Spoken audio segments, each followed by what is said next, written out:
इस जीवन में दो ही चीजें निश्चित हैं। There are only two things that are certain, death यानी कि मृत्यु, और दूसरा है टैक्स। इस जहां से उस जहां तक जहां भी जाओगे, हर मोड़ पर हर जगह मुझे ही पाओगे, यानी कि टैक्स। मैडम, सपना था विश्व गुरु बनने का, बन गए हम टैक्स गुरु। और इतना टैक्स जो भारत की आबादी सरकार के खजाने में डालती है, उसके बदले सरकार जनता को देती क्या है, ये बहुत बड़ा सवाल है। कौन सी ऐसी हाई क्वालिटी सर्विस है जो फ्री ऑफ कॉस्ट जनता को दी जाती है? क्या हमें quality health care free of cost मिलता है? नहीं मिलता। क्या हमें वर्ल्ड क्लास एजुकेशन मिलती है? नहीं मिलती। क्या हमें फ्री वर्ल्ड क्लास ट्रांसपोर्टेशन मिलता है? नहीं मिलता। क्या हाई क्वालिटी रोड्स मिलती हैं? अगर अच्छी हैं तो टोल टैक्स भरना पड़ता है। क्या 24 घंटे सातों दिन बिजली आती है? नहीं आती। तो इतना सारा जो टैक्स सरकार इकट्ठा करती है, उसका करती क्या है? इसीलिए मैं कहना चाहता हूं दैट वी इन इंडिया पे taxes like in developed countries to get services like in sub-Saharan countries. Madam, from the moment a child is born to the very moment his family mourns his death, the government is there at every step, not to help you, but to tax you. और आइए एक रोमांचक यात्रा पे चलते हैं। माननीय वित्त मंत्री जी हर बार मेरे सवालों का जवाब देते हुए मुझ पर तंज कसती हैं और कहती हैं कि शायद ये चार्टर्ड अकाउंटेंट नहीं है, इनकी डिग्री असली नहीं है, तमाम तरीके की बातें मेरे बारे में कहती हैं, निजी हमले करती हैं। मैं उनका बहुत सम्मान करता हूं, मेरे मन में उनके प्रति बहुत आदर है, ओहदे में, हैसियत में, उम्र में, अनुभव में बहुत बड़ी है मुझसे। लेकिन आज मैं इस सीए की डिग्री को किनारे करके सरल भाषा में आम आदमी की तरह इस देश के आम आदमी का दर्द आपके सामने रखना चाहता हूं कि कैसे हमारे जन्म होने से लेकर हमारे मरने तक टैक्स पे टैक्स सरकार हमसे वसूलती है। मैं आपके सामने जीवन के 8 चरण, 8 स्टेजेस ऑफ लाइफ रखना चाहता हूं। फर्स्ट स्टेज ऑफ लाइफ, जब इंसान पैदा होता है, that is the birth stage. बच्चे के पैदा होने से पहले, उसकी आंखें खुलने से पहले जो उसको वैक्सीन लगती है, उस पर 5% जीएसटी लगता है। जिस अस्पताल में बच्चा पैदा होता है, उस हॉस्पिटल के कमरे के चार्जेस पर अगर 5,000 रुपए से ज्यादा का कमरा हो तो 5% जीएसटी लगता है। बेबी केयर के आइटम्स पे 5% जीएसटी लगता है। और अगर उसके माता पिता बच्चे के पैदा होने पर मिठाई बांटे तो मिठाई पर 5% और चॉकलेट पर 18%, 28% जीएसटी लगता है। दूसरा चरण जीवन का इन्फेंसी और चाइल्डहुड, यानी कि बचपन।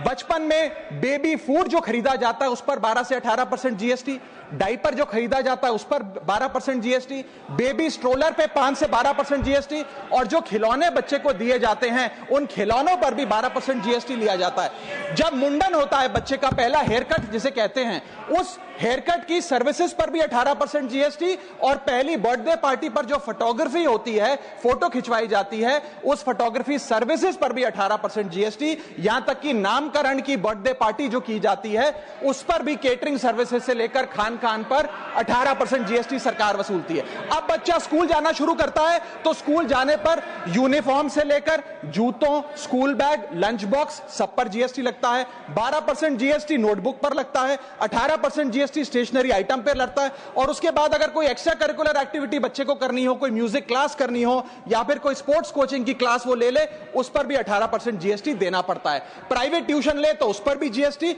और पहली साइकिल जो बच्चा खरीदता है उस पर भी 12% जीएसटी देना पड़ता है। तीसरी अवस्था जीवन की, टीनेज ईयर्स, ये वो काल होता है जो सबसे मस्त मौला टाइम होता है जीवन का, बेहतरीन बेफिक्री का। इसमें बच्चा, यंग जवान लड़का लड़की अपना पहला स्मार्टफोन खरीदते हैं। उस स्मार्टफोन पर जीएसटी लगता है, अगर महंगा हो, विदेशी हो तो इंपोर्ट ड्यूटी भी लगती है। फिर वो अपना फोन रिचार्ज कराता है, उस पर जीएसटी लगते हैं। ब्रॉडबैंड इंटरनेट का कनेक्शन लेता है, उस पर जीएसटी लगता है। नेटफ्लिक्स, स्पॉटिफाई या वीडियो गेम की सब्सक्रिप्शन लेता है, उस पर भी जीएसटी देना पड़ता है। और अगर अपने दोस्तों के साथ पिक्चर देखने बाहर जाए तो पिक्चर की टिकट पर जीएसटी, एंटरटेनमेंट टैक्स और पॉपकॉर्न पर भी जीएसटी अब लगने लग गया है। तो तमाम तरीके के सॉल्टेड कैरेमल पॉपकॉर्न पर भी सरकार आपसे जीएसटी वसूलती है। इस बीच जब आप 18 साल के होते हैं और पहली बाइक या पहला स्कूटर खरीदते हैं, उस बाइक और स्कूटर पर आपसे जीएसटी लिया जाता है, व्हीकल इंश्योरेंस पर जीएसटी लिया जाता है, और उसके बाद रजिस्ट्रेशन टैक्स और रोड टैक्स के नाम पर भी पैसा लिया जाता है। जीवन की चौथी अवस्था, fourth stage of life, higher education की। इस हायर एजुकेशन की अवस्था में आप यदि प्राइवेट कॉलेज में पढ़ रहे हैं तो प्राइवेट कॉलेज की ट्यूशन फी पर जीएसटी लगता है। हॉस्टल में रह रहे हैं या पीजी का रेंट भर रहे हैं तो उस पर जीएसटी लगता है। स्टूडेंट लोन की प्रोसेसिंग फी पर जीएसटी लगता है। किताबों से लेकर लैपटॉप तक जीएसटी लगता है। और अगर माता पिता संपन्न हैं और बच्चे को विदेश भेजते हैं पढ़ने के लिए तो फॉरेन रेमिटेंस पर टैक्स कलेक्टेड एट सोर्स सरकार लागू करती है। अब आते हैं 5वीं अवस्था पे, जब वो अपना करियर शुरू करता है। ये वो एज है जिसे मैं golden age of direct taxes कहूंगा। अब ये डायरेक्ट टैक्स के जंजाल में आदमी फंस जाता है इस उम्र में, जब उसकी पहली नौकरी लगती है। तो नौकरी में आमदनी अनुसार उसके स्लैब रेट के हिसाब से उस पर टीडीएस पहले काटा जाता है, मानो जेब काटी जा रही हो, और फिर इनकम टैक्स वसूला जाता है। जब पहली बार उसको पगार मिलती है, वेतन मिलता है, वो माता पिता या दोस्तों को बाहर खाने पे ले जाता है, पिक्चर दिखाने ले जाता है, उस खाने के बिल पर भी सरकार जीएसटी वसूलती है। और जैसे जैसे उसकी सैलरी बढ़ती है वैसे वैसे स्लैब अनुसार उससे इनकम टैक्स वसूला जाता है। इसके बाद आज वर्क फ्रॉम होम का कल्चर चल रहा है, तो वर्क फ्रॉम होम में इंटरनेट बिल्स हो, ब्रीफकेस हो, लैपटॉप हो, इन सारी चीजों की खरीद पर सरकार जीएसटी लेती है। और अगर आप ये पैसा निवेश करें, इस निवेश करने पर आप कोई भी फाइनेंशियल इंस्ट्रूमेंट खरीदें तो सिक्योरिटी ट्रांजैक्शन टैक्स के नाम पर, मैडम मेरा समझ आ रहा है, कोई फाइनेंशियल इंस्ट्रूमेंट खरीदे तो फाइनेंशियल इंस्ट्रूमेंट की खरीद पर सिक्योरिटी ट्रांजैक्शन टैक्स, उसकी ब्रोकरेज पर जीएसटी और फाइनेंशियल एडवाइजरी पर जीएसटी, और जब आप ये फाइनेंशियल इंस्ट्रूमेंट बेचते हैं तो उसके मुनाफे पर सरकार आपसे कैपिटल गेन टैक्स वसूलती है। यहां तक कि हेल्थ इंश्योरेंस और लाइफ इंश्योरेंस प्रीमियम्स पर भी सरकार आपसे जीएसटी लेती है।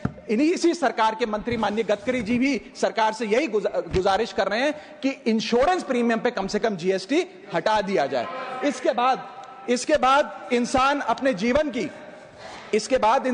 जीवन की छठी अवस्था में आता है, यानी कि मिडिल एज। इसमें उसकी आमदनी भी पीक पर होती है और उसका टैक्सेशन भी पीक पर होता है, अप्रेजल होता है, प्रमोशन होता है, बोनस मिलता है, और हाई टैक्स स्लैब के चलते वो अपनी कमाई का एक अधिकांश हिस्सा इनकम टैक्स में सरकार को जमा कराता है। इस दौर में इंसान गाड़ी खरीदता है, घर बनाता है। जब गाड़ी खरीदता है तो जीएसटी देता है, रोड टैक्स भरता है, व्हीकल इंश्योरेंस पर जीएसटी भरता है, और जब गाड़ी लेकर शोरूम से निकलता है तो पेट्रोल डीजल पर वैट, सेस और एक्साइज ड्यूटी के नाम पर पैसा भरता है। जब सड़क पर गाड़ी चलाता है तो टोल टैक्स भरता है। फिर वो अपना घर भी खरीदता है, जमीन खरीदता है। जब जमीन खरीदता है तो स्टैंप ड्यूटी फीस सरकार को देता है। जब कंस्ट्रक्शन मटेरियल खरीदता है घर बनाने के लिए तो कंस्ट्रक्शन मटेरियल पे, चाहे वो सीमेंट हो, मार्बल हो, स्टील हो, उस पर जीएसटी देता है। उसके बाद जब कंस्ट्रक्शन सर्विसेज लेता है किसी बिल्डर से, ठेकेदार से, कॉन्ट्रैक्टर से, तो उस कंस्ट्रक्शन सेवाओं पर भी जीएसटी सरकार आपसे वसूलती है। और जब घर बन जाए तो एनुअल प्रॉपर्टी टैक्स और हाउस टैक्स के नाम पे आपसे पैसा लिया जाता है। और जब आपको पैसे की आवश्यकता पड़े और आप ये घर बेच दें तो कैपिटल गेन्स पर भी सरकार आपसे उस मुनाफे पे टैक्स वसूलती है। और इस बीच शादी तो रह ही गई, फिर इंसान शादी करता है, इस बीच तो बैंक्वेट हॉल बुक करता है, उस बैंक्वेट हॉल की बुकिंग पे टैक्स भरता है।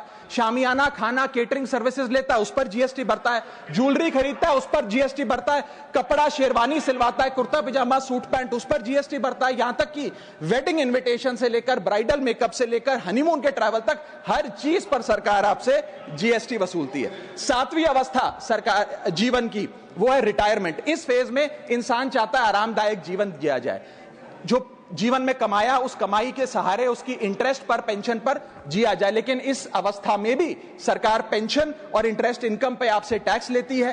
बूढ़ा हो जाता है, दवाई इलाज की जरूरत पड़ती है तो हेल्थ केयर बिल पर, दवाइयों पर आपसे जीएसटी लिया जाता है। लाइफ इंश्योरेंस और हेल्थ इंश्योरेंस प्रीमियम पर तो जीएसटी लेती है। और इस दौर में वो अपनी वसीयत लिखता है, फैमिली विल। उस फैमिली विल पर जो लीगल फीस देता है, उस लीगल फीस पर भी उसे जीएसटी देना पड़ता है और स्टैंप ड्यूटी देनी पड़ती है। और आठवीं जीवन की अवस्था, यानी कि जीवन की समाप्ति, जब उसका स्वर्गवास हो जाता है, उसके जीवन का अंत हो जाता है, यहां भी सरकारें उसका साथ नहीं छोड़ती। यहां पर भी सरकारें उस पर टैक्स लगाती हैं।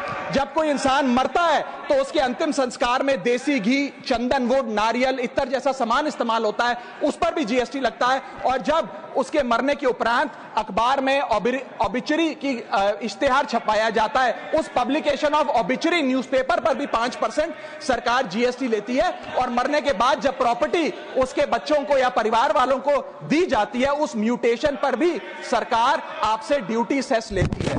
यह है life cycle of taxation model. लेकिन मैडम, सबसे जरूरी बात यह है कि इतना टैक्स देने के बाद सरकारें हमें देती क्या है। मैं जानता हूं कि टैक्स सरकार के लिए जरूरी है, इस सरकार के लिए नहीं, जितनी सरकारें इस देश में रही सबने टैक्स लगाकर जनता से पैसा लिया। टैक्सेस वास्तव में जरूरी हैं, लेकिन सवाल यह है कि क्या ये टैक्सेस हमारी इकोनॉमी को बढ़ा रहे हैं या हमारी इकोनॉमी को खा रहे हैं? क्या इससे हमारी जिंदगी बेहतर हो रही है या हमारी जिंदगी बदतर हो रही है? इतने टैक्स लगाने की वजह से आज हमारी आमदनी घट रही है। इस वजह से खपत गिर रही है, कंजम्पशन गिर रही है, डिमांड नहीं बढ़ रही है और प्रोडक्शन गिर रही है। इस वजह से पूरा इकोनॉमिक साइकिल जो हमारा इकोनॉमी का चक्का है वो धीमा हो गया है। मैडम, इस देश में, बस समाप्त कर रहा हूं, इस देश में मैं मेरी पार्टी के टाइम से आप ले लीजिएगा, मेरी पार्टी के टाइम से ले लीजिएगा। मैडम, इस देश में 80 करोड़ जनता 5 किलो फ्री राशन के सहारे जी रही है। आपको जान के अचंभा होगा, इस 80 करोड़ जनता से भी ये सारा जीएसटी लिया जाता है, दिन प्रतिदिन लिया जाता है, जो आज मैंने पढ़ के सुनाया। सिर्फ अमीर नहीं,